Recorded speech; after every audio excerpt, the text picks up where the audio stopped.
trouvons aujourd'hui à Tansega pour mettre en place le test de conservation sur le niébé et le vonzou. Donc à l'image de ce qui a été fait à Sorolzi et à Pamtanga, où nous avons mis en place le test pour la conservation du niébé. Aujourd'hui, nous sommes là pour les deux spéculations, le vonzou et le niébé.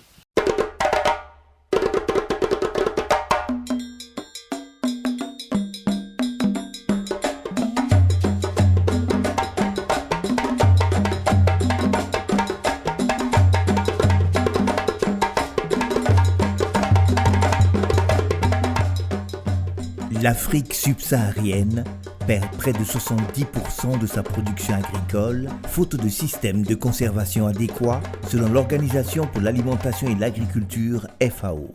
Il faut dire que ce soit le niébé ou le vonzou, ces deux spéculations sont attaquées par des bruches. C'est vrai que vous n'avez pas forcément les mêmes espèces de bruches sur les deux spéculations selon que nous nous trouvons à l'ouest, au centre ou à l'est du Burkina. Mais il faut dire que le vonzou fait l'objet d'attaques de la part de la même bruche qui attaque le niébé. Les techniques chimiques proposées jusque-là, en plus d'être inadaptées, présentent des risques sanitaires pour les consommateurs.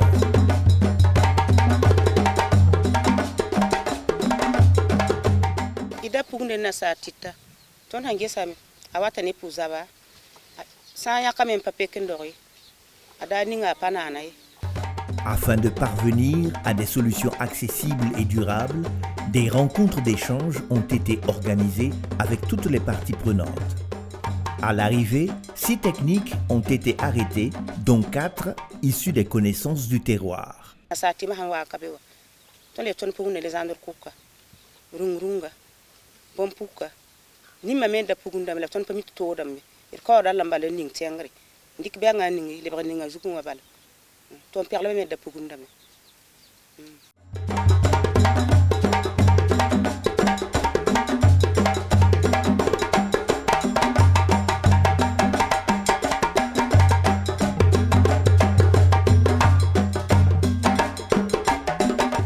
Traitement avec 2 dispositifs hermétiques, notamment les sacs à triple fond et les bidons de 20 litres.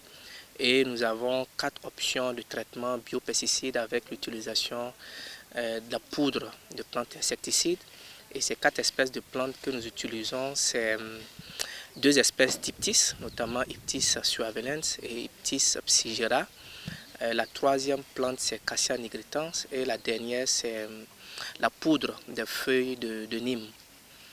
Alors il faut dire que sur l'ensemble de ces traitements, de ces 6 traitements, nous adjoignons un témoin. Les traitements qui ont été définis, il faut dire que ces traitements ont été définis de commun accord avec les productrices qui ont fait l'option du choix des plantes insecticides. Et je peux dire qu'au niveau de la recherche, nous avons plus ou moins proposé les sacs à triple fond, qui est une technologie développée actuellement, vulgarisée au Burkina Faso pour la conservation des denrées.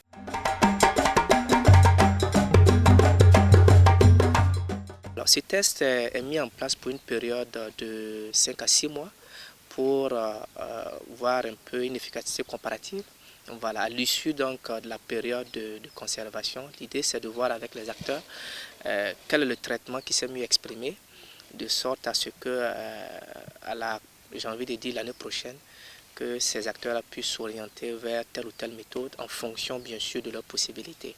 In fine, c'est vraiment proposer aux acteurs locaux des méthodes de conservation disponibles, accessibles à leur niveau pour une conservation saine et efficace de ces spéculations-là. En attendant la restitution des résultats pour déterminer là et ou les techniques qui s'adaptent le mieux à la conservation de ces légumineuses, d'ores et déjà, les acteurs peuvent s'en féliciter.